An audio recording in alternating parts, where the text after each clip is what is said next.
Bonjour à tous, bienvenue dans cette nouvelle vidéo sur ma chaîne YouTube et on se retrouve aujourd'hui pour parler de l'émission Les Traîtres. On va aujourd'hui revenir sur l'épisode 5 et l'épisode 6, c'est-à-dire la fin de l'émission. Alors, cette vidéo est en retard, elle est même très en retard. Alors, pour ceux qui ne me suivent pas sur les réseaux sociaux, mon ordinateur est décédé malheureusement. Et je ne sais pas si cette vidéo va pouvoir sortir, c'est que je la tourne actuellement, mais je ne sais pas comment et quand cette vidéo sortira. Donc peut-être qu'elle aura encore plus de retard que ce que j'imagine, parce que pour moi elle devrait avoir un retard relativement court, mais peut-être qu'elle aura un retard bien plus important. En tout cas au moment où je la tourne, je ne sais pas quand est-ce que cette vidéo va être publiée, je l'espère pas dans 153 ans quand même, ça serait positif. Ce qui fait que la semaine prochaine, la chaîne YouTube risque d'être au ralenti, ou en tout cas fortement ralenti, on va le dire ainsi. Donc vous me pardonnerez en tout cas, mais voilà, je vais essayer de régler ça. Normalement, on essaie de réparer mon ordinateur lundi, donc j'ai peut-être une chance de le récupérer peut-être mercredi, j'espère, mercredi ça serait quand même bien. Donc ce qui fait que je vais peut-être être au chômage pendant 3 jours. Donc d'ailleurs, la vidéo Game of Thrones, je ne sais pas si elle pourra... Enfin, il y a des grandes chances qu'elle ne puisse pas sortir, voilà, lundi prochain. Ce lundi, en tout cas, je sais pas quand est-ce que sortira cette vidéo, donc je sais même pas, ça se trouve, peut-être que lundi sera déjà passé, j'en sais rien.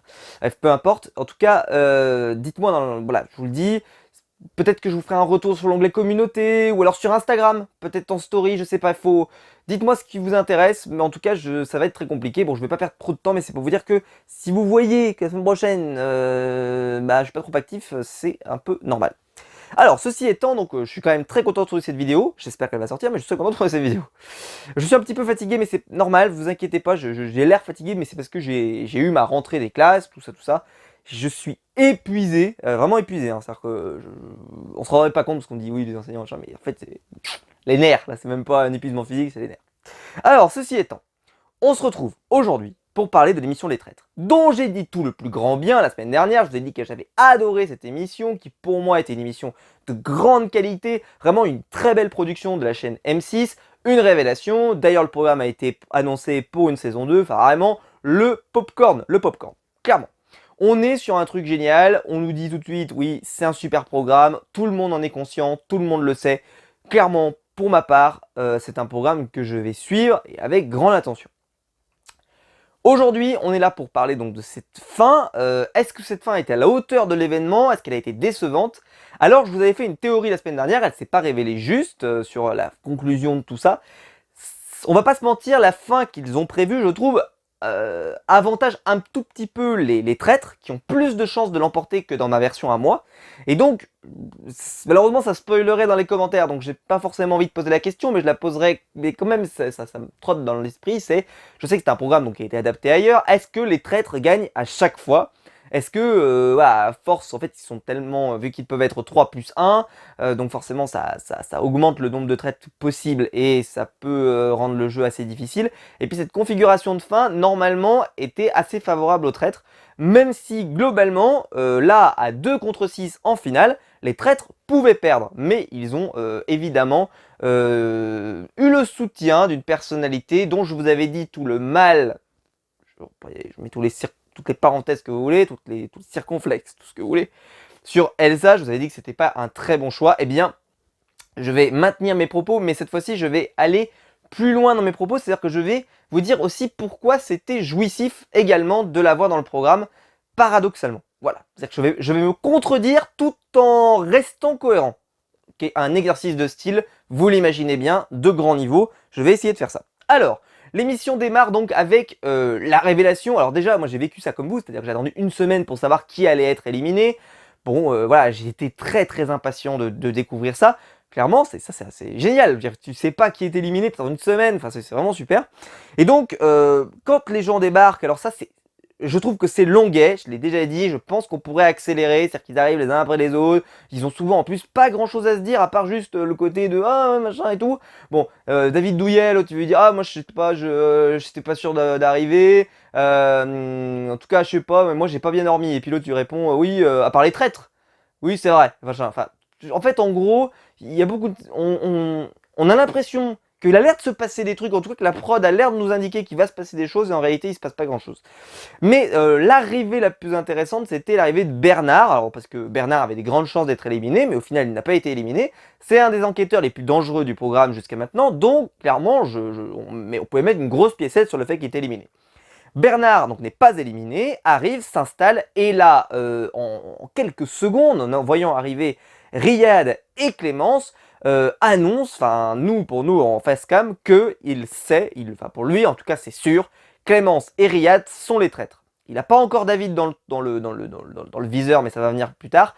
Mais ça, Riyad et Clémence, il les avait. Ce qui veut donc dire que Bernard a quand même une vision très clairvoyante du jeu à ce moment-là. Et j'ai trouvé que Bernard, c'est une révélation de ce programme. Faut le dire, j'ai adoré le suivre d'une manière ou d'une autre, c'était vraiment génial. Et donc on apprend que c'est Natou qui est éliminé. Natou était également l'une des personnes qui était la plus dans l'enquête, etc. Bon, voilà. Et donc Malo Coco qui sait qu'elle n'est pas traite, donc elle dit donc Natou non plus. Ça veut dire que c'était bien une amie de confiance, et donc j'avais un peu raison de lui faire confiance. C'est toujours pareil, hein, faut pas faire confiance à tout le monde.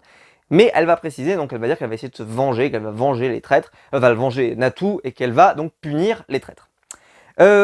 Ensuite, donc on a une épreuve. Alors je sais que les épreuves sont pas fans, les gens sont pas hyper fans. Moi je trouve que globalement elles sont toujours très cool les épreuves parce que elles sont assez courtes et elles s'enchaînent plutôt bien. Mais là, j'ai pas été fan de tout, vous allez voir.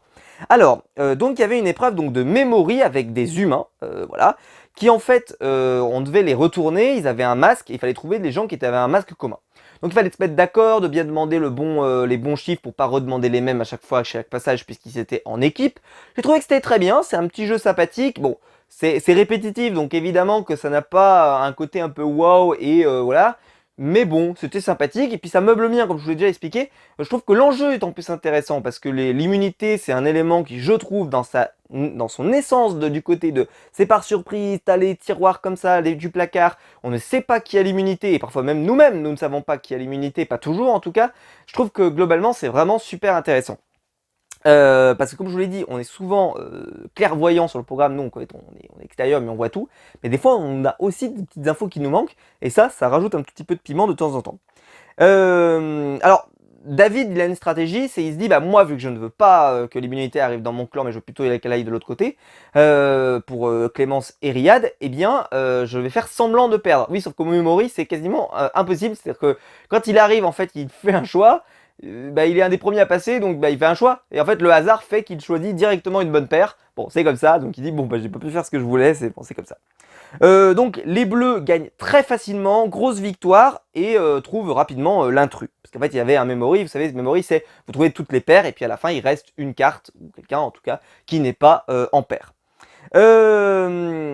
Alors, et ensuite on rentre dans la voiture, tout le monde rentre chez soi, et les hippopotames seront bien gardés. Et d'un coup Riyad, il y a cet instant de discussion avec Bernard dans la voiture, où Bernard lui dit, alors Riyad, comment ça se passe au Real Madrid, Karim Benzema il est gentil, est-ce qu'il fait du café le matin, est-ce qu'il apporte les croissants, le pain au chocolat, tout ça, est-ce que, voilà, est-ce que quand il va mettre son ballon d'or, tu penses qu'il va le mettre dans sa salle de bain, ou sur son, je sais pas, sur son bar, ou est-ce qu'il va le mettre sur sa table de salle à manger, comme ça en plein milieu, ou est-ce qu'il va le mettre sur un pot de fleurs, et puis il va faire pousser des fleurs autour, je sais pas, enfin tu vois, il pose des questions comme ça, et Riyad lui répond donc très sérieusement que, en fait, en tant que joueur du Real Madrid, que lui il le poserait plutôt par là, plutôt par là. Et bien sûr, évidemment, cette discussion n'était pas comme ça. Mais en gros, on découvre plus ou moins que Riyad a fait croire à Bernard qu'il était joueur du Real Madrid, qu'il n'était pas du tout influenceur.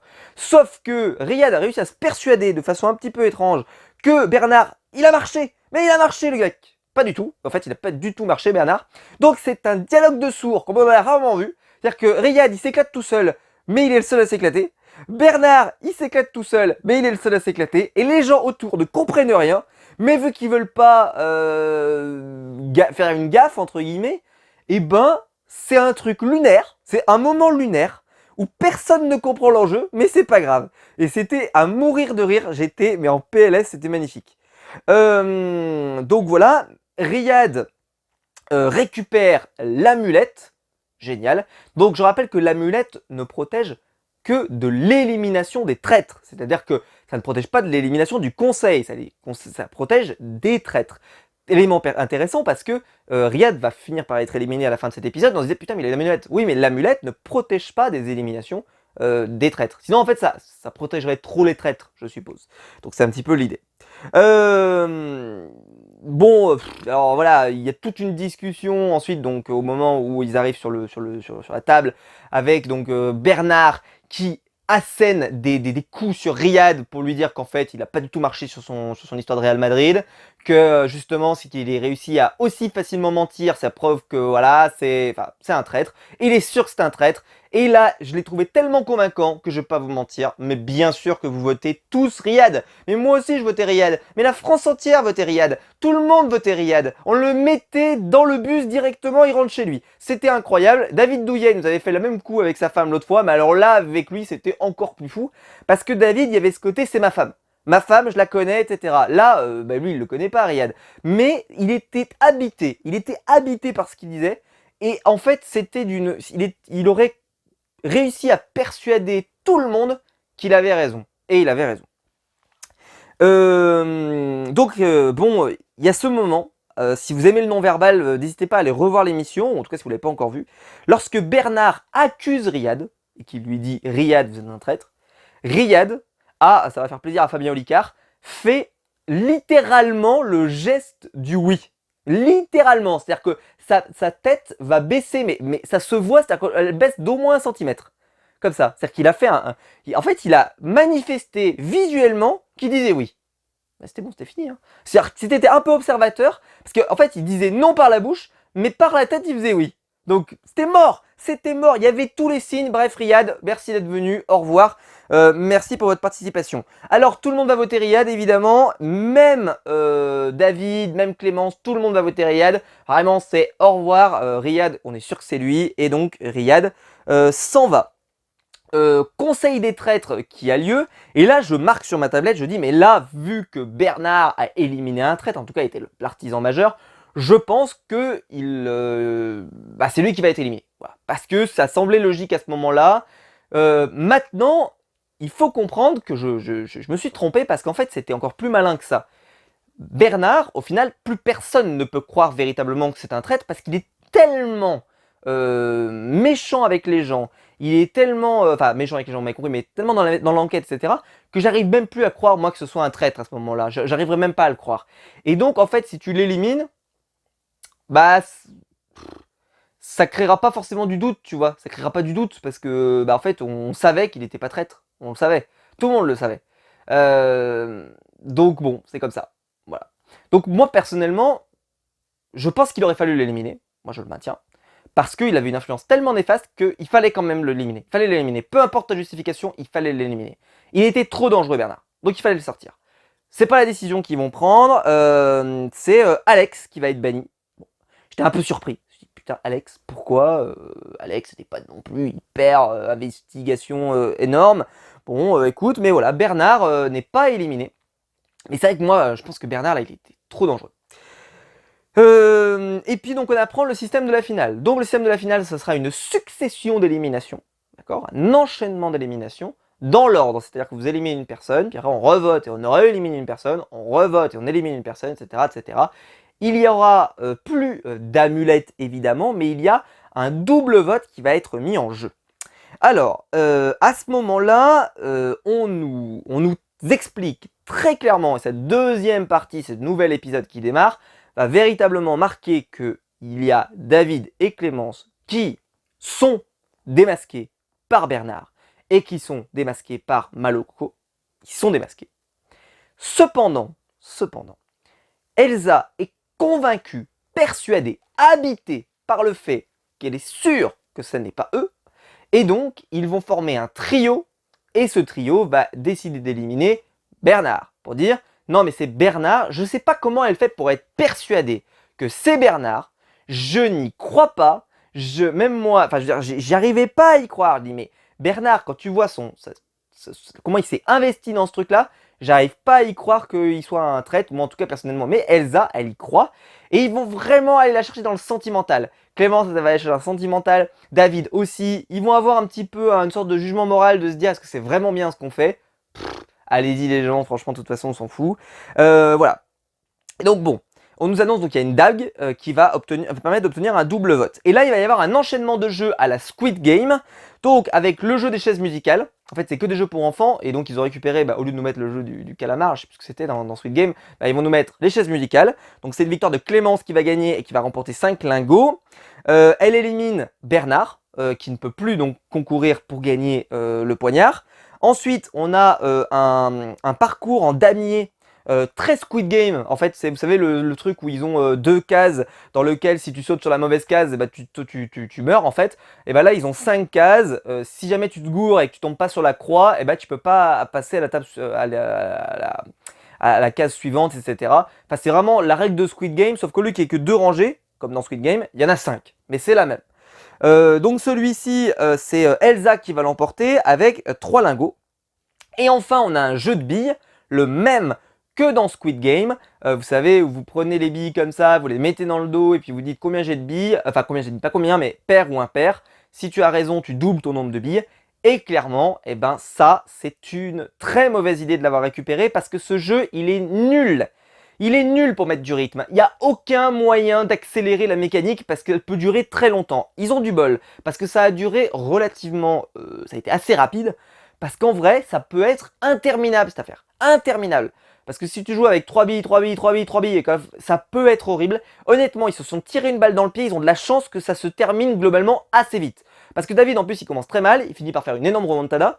Mais clairement, si jamais ils n'avaient pas fait gaffe, ça pouvait être un jeu qui te mine le rythme que tu essaies de mettre dans ton programme. C'est une catastrophe. Alors oui, dans Squid Game, c'est vrai que ça marche. Mais dans Squid Game, c'est hyper monté, c'est hyper cuté, c'est hyper... Et puis, t'as pas que 2 personnes qui jouent aux billes. T'en as des dizaines, t'en as, je sais pas, 20 ou je sais plus combien. Et donc, ils ont tous des storytelling, ils ont tous une petite écriture. Il y en a un parce que c'est son histoire, l'autre qui essaie d'arnaquer machin. Enfin, j'espère que je spoil personne en disant ça. Mais voilà, ce que je veux dire par là, c'est que ton attention, elle est toujours portée. Parce que tu fais, oh putain, mais lui, qu'est-ce qu'il fait? Ah ouais, mais lui, il fait ça. Et quelle est sa stratégie? En plus, il n'y a pas de règles pour les billes. Donc, certains font d'autres jeux, font d'autres machins. Enfin, ton attention est toujours,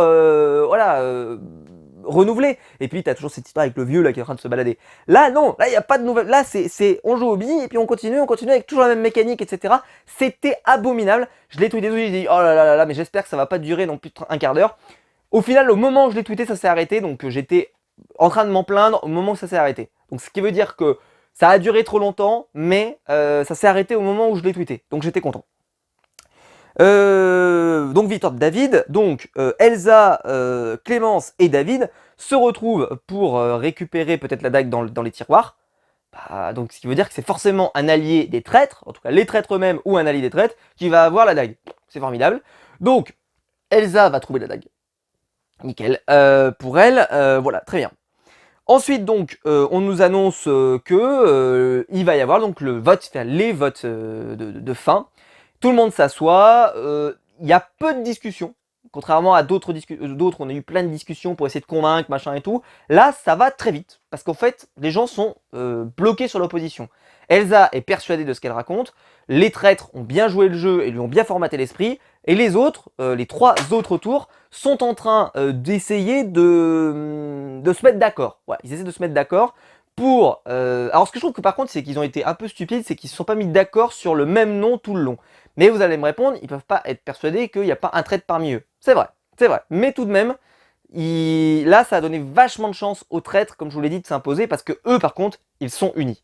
Et en plus, avec l'appui d'Elsa, en fait, ils avaient déjà la majorité tout de suite, dès le début. C'est ce qui a tué, en fait, directement le suspense, parce que dès qu'Elsa, on a compris qu'elle ne bougerait pas, ça a été la cata.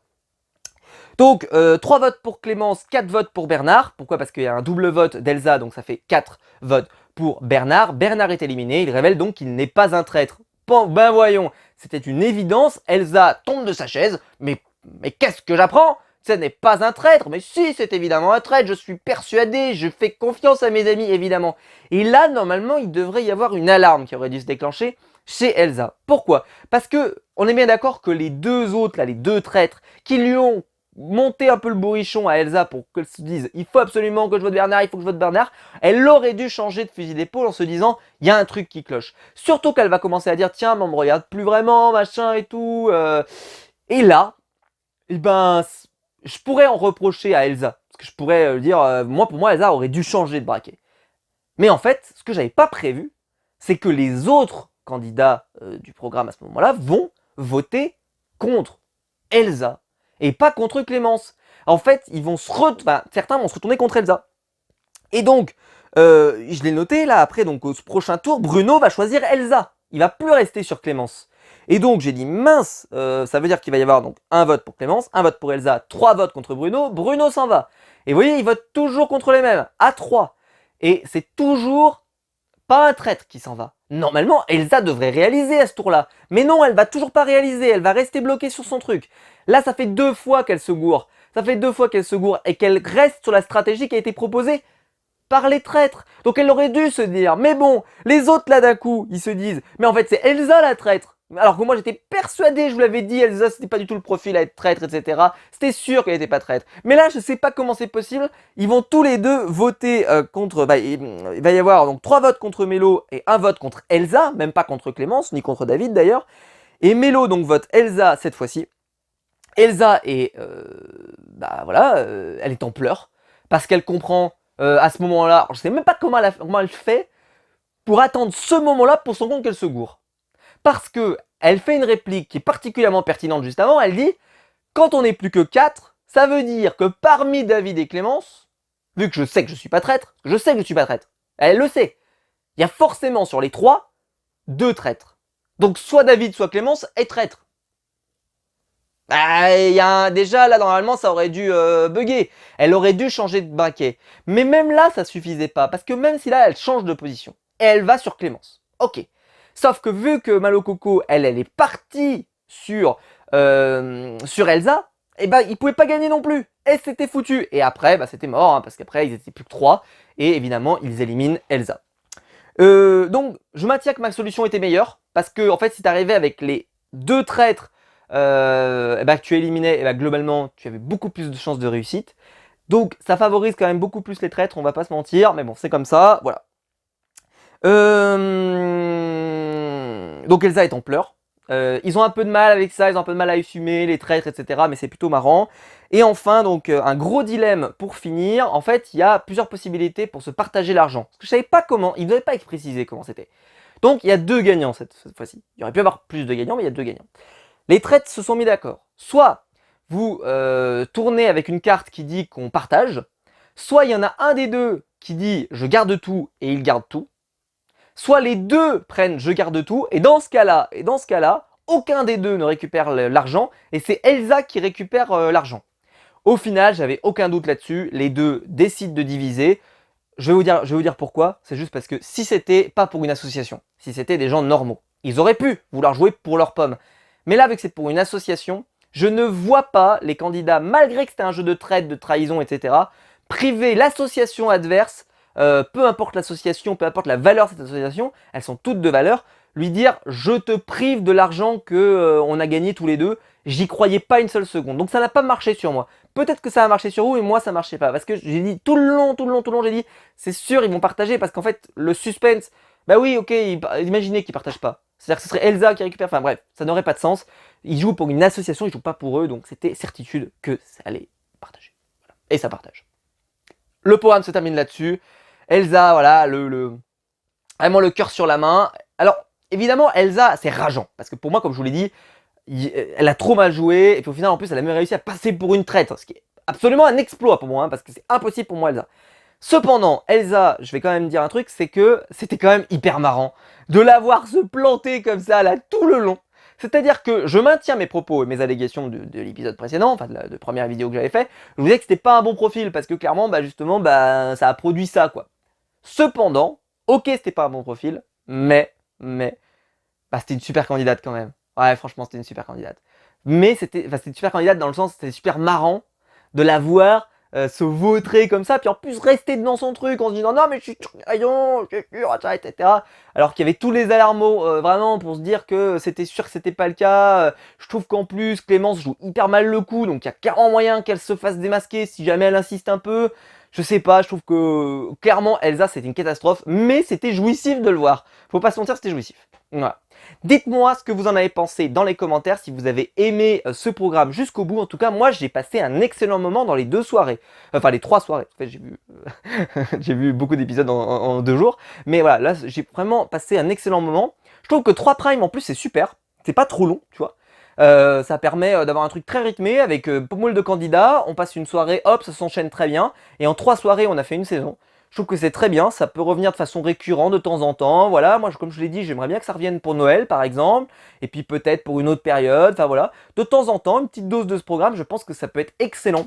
J'espère que dans les autres saisons du programme, ils vont encore aller chercher du lourd. Moi, je mets une petite pièce qu'ils vont aller prendre Moundir, qui est ancien candidat de koh joueur de poker professionnel. Je pense qu'il pourrait se régaler dans ce jeu. Voilà, je fais des suggestions à la chaîne M6. N'hésitez pas à me demander pour des conseils. Je suis vraiment là pour vous aider. Vraiment avec ma grande expertise. Mais voilà, prenez Moundir, je pense qu'il se régalerait dans un truc pareil. Il se régalerait, ce serait génial. Après, bon, évidemment, s'ils prenaient Claude, par exemple, de koh je pense qu'il se régalerait aussi, ça serait vraiment génial. Mais limite, Claude, je le mettrais pas en traître. Je le mettrais plutôt dans l'investigation et tout, parce que je pense qu'il serait bien meilleur. Sinon, après, voilà, je sais pas qui j'aimerais bien mettre.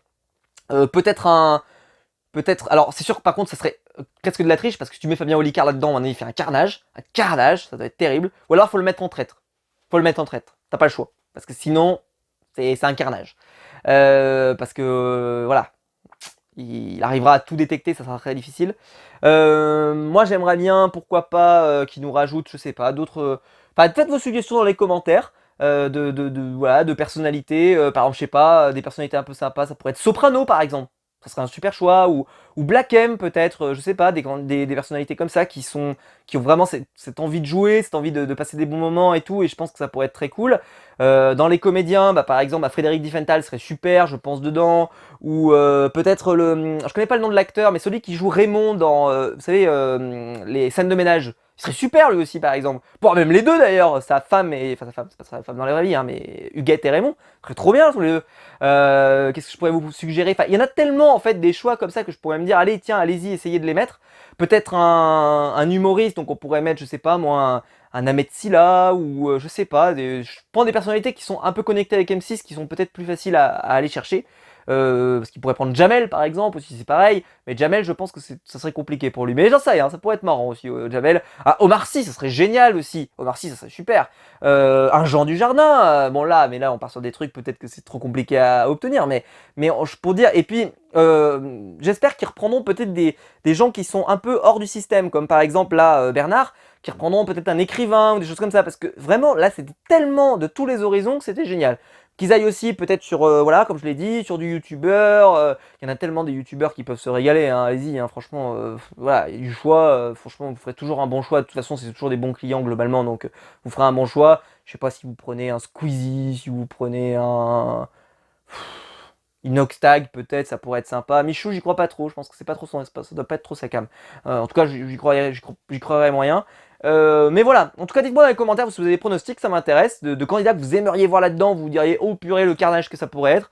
Limite moi ce qui pourrait être cool, c'est tu vois, mais bon ils sont pas forcément ils sont pas sur la même chaîne, mais peut-être un Cyril Hanouna par exemple. Je sais qu'il est très décrié, mais je pense que ça pourrait être très intéressant parce que c'est quelqu'un qui est très bavard, donc à mon avis ça serait très très difficile pour lui de cacher d'un côté ou de l'autre ses intentions, donc je pense que il serait éliminé assez vite, mais ça serait marrant à voir entre guillemets. Il y a tellement de choix, tellement de personnalités que j'aimerais voir là-dedans, que pareil, il pourrait prendre des candidats, peut-être un candidat de Top Chef par exemple, ou Philippe Etchebest, ça serait génial Philippe Etchebest, je pense que ça serait super. Philippe Etchebest, super bon client. Pareil, n'hésitez pas.